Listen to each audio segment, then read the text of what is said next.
Бейнебаянды бастамас бұрын айта кетейін. Каналға аз ғана адам жетпей тұр. Подписка басып кетсеңіздер, разы боламын. Бұл оқиға шын өмірден алынған. Жүрегіңізді тебірентетін, ойландыратын шынайы әңгімелерді осы видеодан тамашалаңыз. Жанна 54 жаста еді. Бірақ өзіне қарап, жас әрі белсенді сезінетін. Қарапайым көйлек киіп, шашын жеңіл толқын етіп тарқатқан. Ерін түсі жеңіл қызғылт реңкпен боялған. Көздерінде өмірге деген қызығушылық бар. Бүгін ол құдасының үйінде туыстық кешке шақырылған. Құдасы 38 жастағы жас әрі бойшаң, тартымды. Бірақ әдеттегідей емес, бір түрлі сенімділік пен әзіл сезімі бар. Жанна есіктен кірген сәтте құдасы онымен қарама-қайшы қарап қалды. Бірден жас айырмашылығы байқалды. Бірақ ол Жаннаны таңғалдырмай, керісінше қызықтырды. Жанна апай, мына жаққа отырыңыз. Құдасы жылы күліп, үстелдегі орынға белгі берді. Жанна баяу жүріп барып, орнына отырды. Ішкі дауысы. Мен 54-темін. Ол 38-де.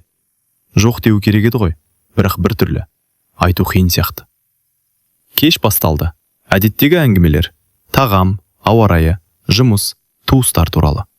Бірақ Жанна мен құда арасындағы әңгімелер бір түрлі жылдам өрбіді. Сіз соңғы уақытта кітап оқыдыңыз ба? Құда сұрады. Иә, бірақ көбіне тарихи романдар. Жанна жауабын берді. Мен болса комедияны жақсы көремін.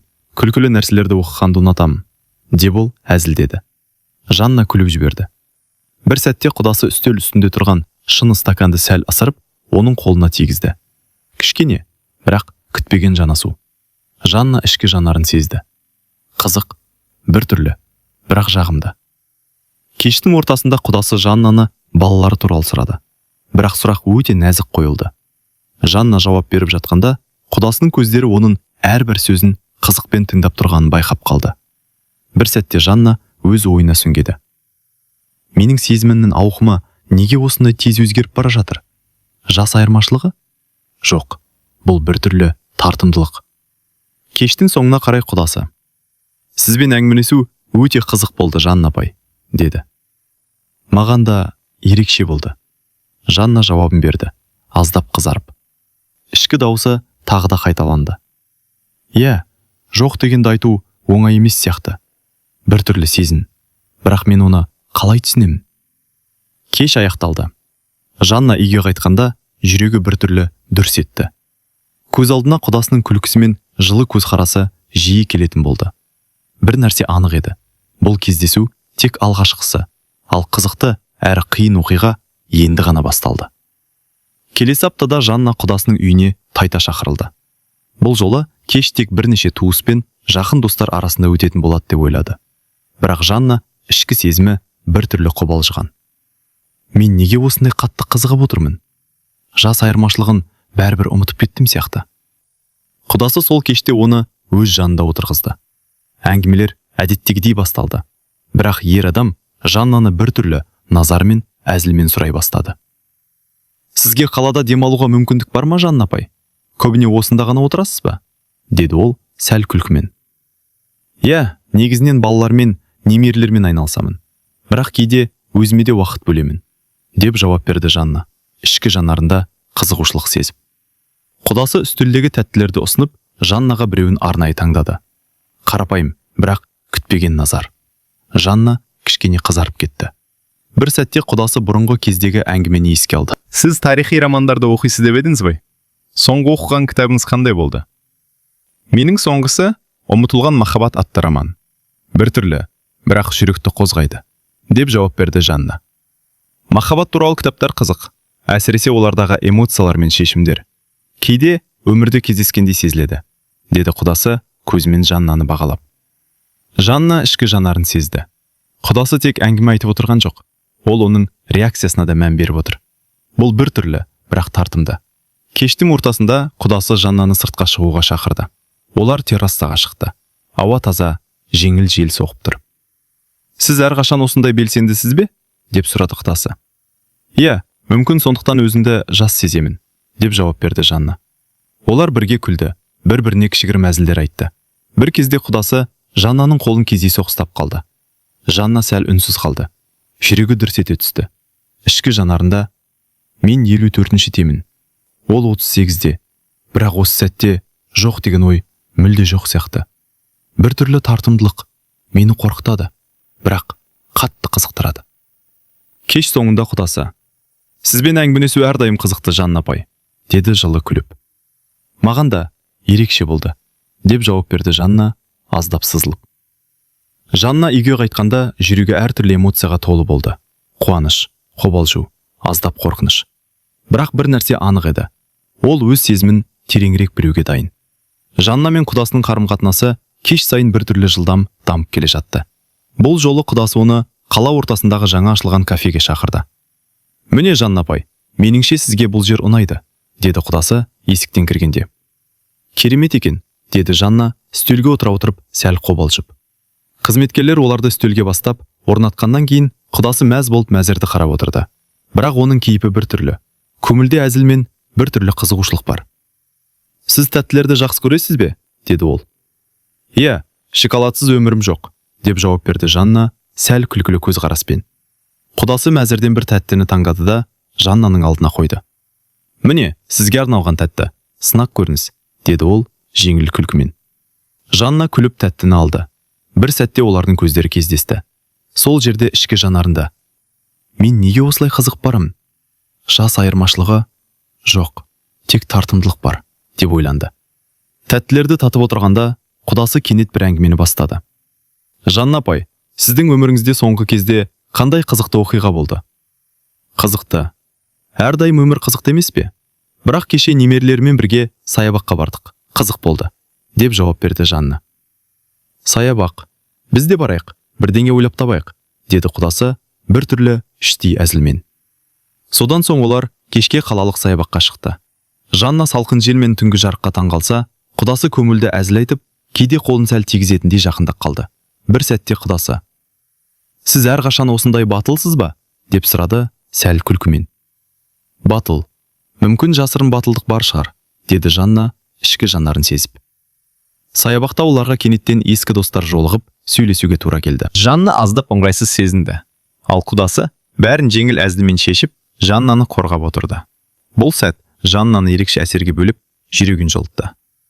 Қайтып келе жатып, құдасы бір сәт қолын Жаннаға кездейсоқ тигізді. Бұл жол Жанна өзін тоқтай алмай, жүрегі дүрс ете түсті. Ішкі жанарында: "Мен 54-темін.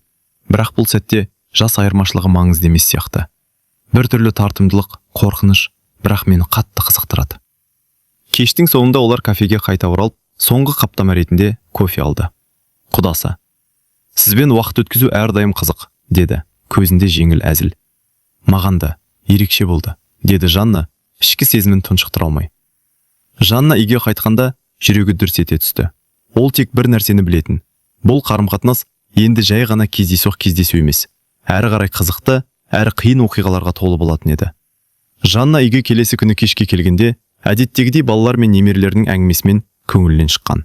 Бірақ ойы әлі кештегі кездесуден шықпай, жүрегі бір түрлі дүрс ете берді. "Мен 54-темін, ол 38-де. Қалай болар екен?" деп ойлады Жанна. Келесі аптада туыстық кеш тағы да өтті. Бұл жолы құдасы бірнеше достармен бірге келді. Жанна өзіне сенімді болуға тырысты, бірақ көңілі шындап қобалжып тұрды. Достар мен туыстар бірден олардың жас айырмашылығына назар аударды. "Жанна апай, ол сізден 10-нан астам жас кіші ғой", деді бір танысы сәл таңғалумен. "Иә, бірақ екеуі бір-бірін жақсы көретін сияқты", деп жауап берді Жанна, аздап қорқып. Құдасы жай ғана күліп отырды, әзіл қосып.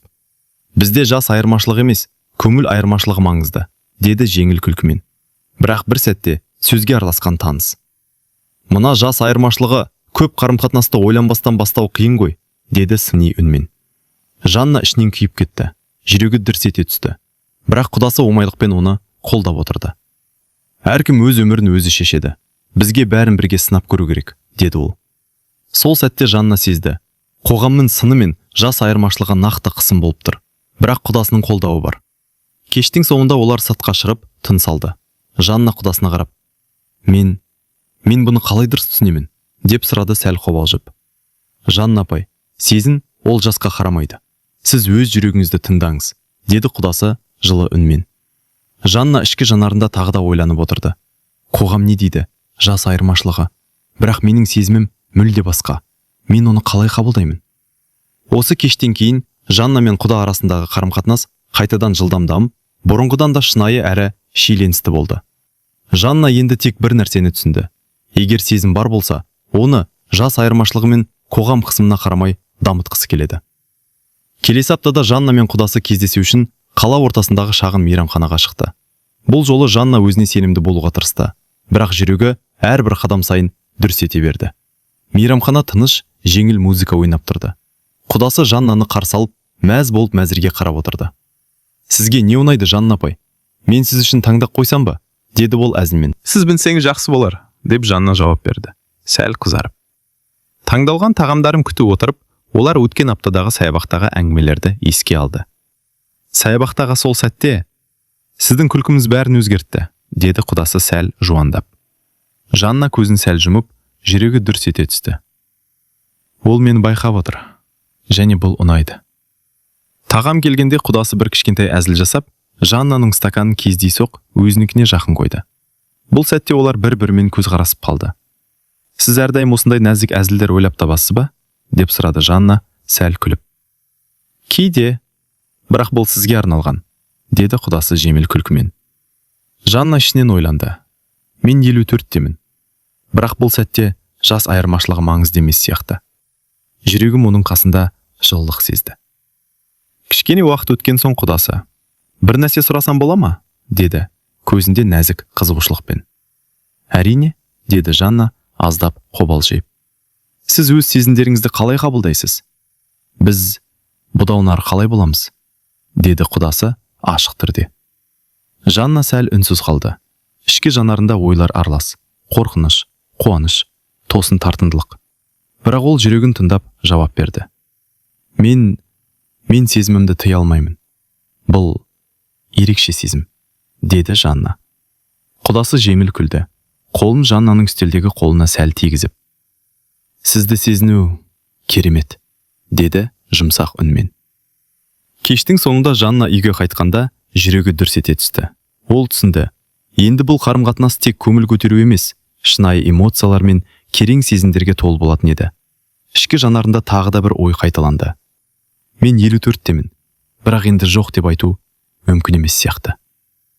Келесі кездесуге Жанна аздап қобалжыған күйде келді. Ол өзіне: мен 54-темін, бірақ енді сезімімді тыя алмаймын. Бұл қарым-қатынас әрдайым жеңіл бола бермейді, деп ойлады. Құдасы оны мейрамхананың шағын бөлмесінде қарсы алды. Көздері әдеттегідей жылы, бірақ бүгін бір түрлі сезім мен күдік бар сияқты. Жанна апай, кешкісін кофе ішуге қалай қарайсыз? Деді ол. Жақсы, мен үшін, деп жауап берді Жанна, жүрегі дүрс ете түсті. Олар кофе ішіп отырып, әдеттегідей жеңіл әңгіме басталды. Бірақ қазір атмосфера сәл өзгеше болды. Құдасы кенет сәл жақындап, қолын Жаннаның үстелінің шетіне тигізді. Жанна сәл шошып кетті.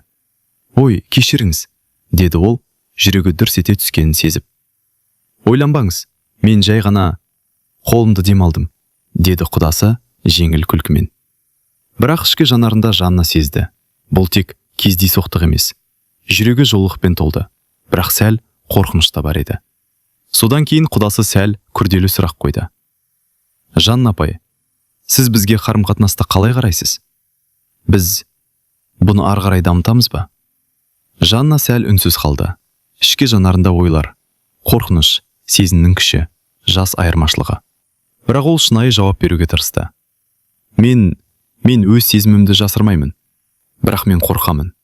Қоғам, пікірлер, жас айырмашылығы, деді Жанна, дауысы сәл дірілдеп. Құдасы оны түсіністікпен қарады. Мен түсінемін. Біз бәрін бір-бірімізге баяу жасап, тыңдай отырып жасауымыз керек, деді ол, жеңіл, бірақ шынайы. Бірақ осы сәтте жанжал пайда болды.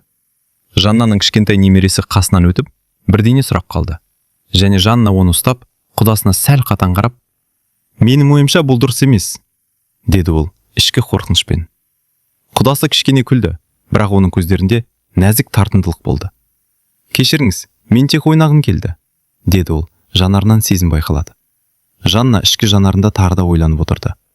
Мен 54-темін, бірақ бұл сезім мені тоқтатпайды. Қорқыныш бар, бірақ қызығушылық басын. Мен оны қалай қабылдаймын? Кештің соңында олар кофе ішіп, жеңіл әңгімелермен кешті аяқтады. Бірақ Жанна үйге қайтқанда жүрегі дүрс ете түсті. Ол түсінді. Енді бұл қарым-қатынас тек көңіл көтеру емес, терең эмоциялар мен сынақтарға толы болатын еді. Жанна үйге келген соң кеш бойы ойланды. Көз алдына құдасының күлкісі мен жылы көзқарасы, сонымен қатар соңғы кездесудегі кішкентай жанасулар келді. Бірақ енді ойында жаңа сезім пайда болды. Бірақ бұл тек жас айырмашылық емес. Менің өткен өмірім мен тәжірибемді ол қалай қабылдайды, деп ойлады Жанна. Келесі кездесуде құдасы оны қаладағы кішкентай саябаққа шақырды. Жанна еркін әрі сенімді болуға тырысты. Бірақ жүрегінде біртүрлі қобалжу бар еді. Жанна апай, мен сізбен сөйлескім келеді. Өткеніңіз туралы, деді құдасы сәл нәзілдеп. Өткенім бе? Деп таңғалды Жанна сәл үндемей. Олар саябақтағы бір-бірінен сәл қашықтап отырып, шынайы әңгімені бастады. Жанна өзінің бұрынғы отбасылық өмірін айтып берді. Бірінші некесі, қиындықтары, айырылысу. Көзінен аздап жас шықты, бірақ ол жүрек сырын ашып отырды. Менің өткенім кейде мені қорқытатын білесіз бе? Деді Жанна ішкі сезімін ашып. Құдасы оның қолын ұстап, жеңіл күлкімен, мен сіздің өткеніңізді түсінемін. Біз бәрін бірге өткере аламыз, деді ол шынайы. Бірақ құдасының өзі де өткен өмірінің кейбір сәттерін айтты. Бұрынғы қарым-қатынастары, қателіктері, жас кезінде қабылданған шешімдер. Ол ашық сөйлеп, Жаннаның оған деген сенімін арттырды. Мен қателік жасадым, бірақ сіздің қасыңызда болғым келеді, деді құдасы, көзінде нәзік шынайылық бар. Жанна ішкі жанарында ойланып отырды. Менің өткенім ауыр болды. Оның да өткен өмірі бар. Бірақ біз бірге болсақ, бәрін жеңе аламыз ба? Саябақта олар жай ғана отырып, бір-бірін тыңдап, эмоцияларын бөлісті. Бір кезде құдасы, сізді білу мен үшін ерекше. Сізді тек қана жасыңыз үшін емес, сіздің күніңіз бен сезіміңіз үшін бағалаймын, деді ол жұмсақ үнмен. Жанна сәл сызылды. Жүрегі жылылыққа толды. Бұл кездесу екеуінің арасындағы қарым-қатынасты жаңа деңгейге көтерді. Тек сыртқы тартымдылық емес, терең сенім мен түсіністік. Кештің соңында Жанна үйге қайтып бара жатып ойланып жүрді. Бірақ бұл қарым-қатынас мені қорқытпай, керісінше өмірге жаңа күш береді. Мен енді ештеңеден қорықпаймын. Бұл кездесу олардың қарым-қатынасының эмоционалды тереңдігін көрсеткен алғашқы сәт болды. Алдағы кездесулер енді тек қызықты ғана емес, кейде қиын сынақтар мен шешімдерге толы болатыны анық еді. Жанна мен құдасы келесі кездесуді қала сыртына, шағын демалыс саябағына жоспарлады. Бұл жол тек өздері, ешкім араласпайтын ортада болу үшін. Жанна жүрегі дүрс ете отырып дайындалды. Сәл ресми, бірақ жеңіл көйлек пен жайлы аяқ киім. Саябаққа жеткенде құдасы оны күліп қарсы алды. Жанна апай, мына жерді көрдіңіз бе? Таза ауа, тыныштық. Бұл біздің үшін, деді ол, көзінде ерекше жылулық бар. Жанна сәл күліп, иә, керемет екен. Мұнда тек біз екеуміз ғана боламыз, деді ол, ішкі сезімін тұншықтыра алмай. Бірнеше минут өткен соң олар көл жағасына келді. Құдасы екеуіне шағын қайық жалдауды ұсынды. Жанна сәл қобалжыса да келісіп қайыққа отырды. Бірге жүру қызықты болады, деді құдасы жеңіл күлкімен. Иә, бірақ менің теңгерімімді байқап көресіз бе? Деп әзілдеді Жанна сәл қызарып. Қайық қозғалып, олар көлде бір-біріне жақындап отырып, әңгімелерді бастады. Әдеттегідей жеңіл флирт пен әзілдер болды. Бірақ қазір атмосфера сәл тереңірек, интимді сезім бар. Бір кезде құдасы қолын Жаннаның қолына тигізді. Жанна сәл үнсіз қалды, жүрегі дүрс ете түсті. Бірақ бұл сәтте жас айырмашылығы маңызды емес. Бұл ерекше тартымдылық. Кенет жел соғып, олардың қайығы сәл шайқалды. Жанна сәл шошып, құдасы оны ұстап күліп. Қауіп жоқ, менің қасымдамын, деді ол біртүрлі нәзілдікпен. Жанна ішкі жанарында жылылық сезіп, жүрегі қайтадан дүрс ете түсті. Құдасының қолының күшін сезіп, оған сенім пайда болды. Біраз уақыттан соң олар көл жағасында тоқтап, бірге отырған күйі сөйлесті. Құдасы Жаннаның көздеріне қарап, мен сізбен әр сәтті бөліскім келеді. Бұл тек алғашқы кезең ғана, бірақ мен шынайы сезімімді жасырмаймын, деді ол жұмсақ үнмен. Жанна ішкі жанарында ойлады. Мен қорқамын, бірақ бұл сезімнің күші, енді мен оны жоққа шығара алмаймын. Саябақтан қайтып келе жатқанда құдасы Жаннаны жеңіл демалыс кафесіне шақырды. Олар бірге жеңіл тағамдар жеп, кішкентай әзілдер мен ойындар арқылы қарым-қатынасты одан әрі нығайтты. Кеш соңында Жанна үйге қайтқанда жүрегі қуанышқа, аздап қорқынышқа және қызықты сезімге толы болды. Ол түсінді. Енді бұл қарым-қатынас тек кездейсоқ емес, терең эмоциялар мен шыңдалған байланысқа айнала бастаған еді. Келесі аптада Жанна мен құдасы бір-бірімен кездесіп, қала сыртындағы тыныш кафеде отырды. Әдеттегі әзілдер мен жеңіл флирт аздап өзгергендей болды. Енді әңгіменің ортасында терең сезімдер мен ойлар басым болды. Құдасы кенеттен: «Жанна апай, мен сізге ашық айтқым келеді. Біз қарым-қатынасты ары қарай дамытуымыз керек пе?» деді, көзіне тура қарап. Жанна бірден үнсіз қалды. Сол сәтте жүрегінде қорқыныш, үміт және тартымдылық араласты. Ішкі жанарында ойлады: «Қоғам не дейді? Достар не дейді? Бірақ жүрегім не қалайды? Мен сезімімді жасырмаймын, бірақ бұл оңай болмайтынын білемін», деді Жанна ақырын, даусы сәл дірілдеп. Құдасы оның қолын ұстап: «Мен түсінемін, біз бәрін бірге шешеміз, бірақ мен шынайы сезімімді жасырмаймын», деді ол жұмсақ, бірақ сенімді үнмен. Бірақ кенет кафе есігінде таныстар мен бұрынғы жұмыс әріптестері пайда болды. Олар Жаннаны көріп таңғалса, біреуі сыни пікірін айтты: «Жанна апай, бұл қарым-қатынас дұрыс па? Ол сізден жас кіші ғой», деп сәл өкпелі. Жанна ішкі жанарында қобалжығанмен, құдасы оны қолдап: «Әркім өз өмірін өзі шешеді, біз бәрін бірге сынап көреміз», деді әзіл қосып. Жанна тыныс алды. Ішкі қорқынышқа қарамастан, құдасының сөздерінен күш алды. Сол сәтте ішкі жанарында ойлады: «Иә, мен қорқам, бірақ енді өз сезімімді тыңдаймын. Мен жоқ деп айта алмаймын». Кештің соңында олар бірге кафеден шықты. Ауа таза, жеңіл жел соғып тұрды. Жанна құдасына қарап: «Мен сізбен болуға дайынмын. Қиын болса да, жүрегім сізді қалайды», деді ол ақырын. Құдасы күліп қолын қайтадан оның қолына сәл кигізді. «Мен де тек сізбен бірге болғым келеді», деді. Сол сәтте Жанна түсінді. Енді қарым-қатынас тек эмоция мен тартымдылық емес, шынайы шешімдер мен ортақ сенімге негізделетін болды. Ал алдағы сынақтар мен қиындықтар оларға тек сенімділік пен жақындық әкелетін еді. Жанна мен құдасы қала сыртындағы демалыс аймағына қайта шықты. Бұл жолы олардың қарым-қатынасы бұрынғыдан да терең. Бірақ ішкі шиеленіс әлі бар еді. Жас айырмашылығы, қоғамның пікірі, жеке қорқыныштар. Сол күнгі күн ашық, ауа таза. Құдасы Жаннаны қолынан ұстап, шағын саябақтағы ескі ағаштардың көлеңкесіне апарды. «Мен сізге бір нәрсе айтқым келеді», деді құдасы жүрегі дүрс ете отырып. «Айтыңыз, мен тыңдаймын», деп Жанна жауап берді, ішкі сезімін тыя алмай. Құдасы кішкене жақындап, оның қолын мықтап ұстады. «Мен сізді жақсы көремін. Жас айырмашылығымыз маңызды емес. Мен тек сізбен бірге болғым келеді», деді ол, даусы жұмсақ әрі сенімді. Жанна бір сәт үнсіз қалды. Жүрегі дүрс ете түсті. Ішкі жанарында ойлады: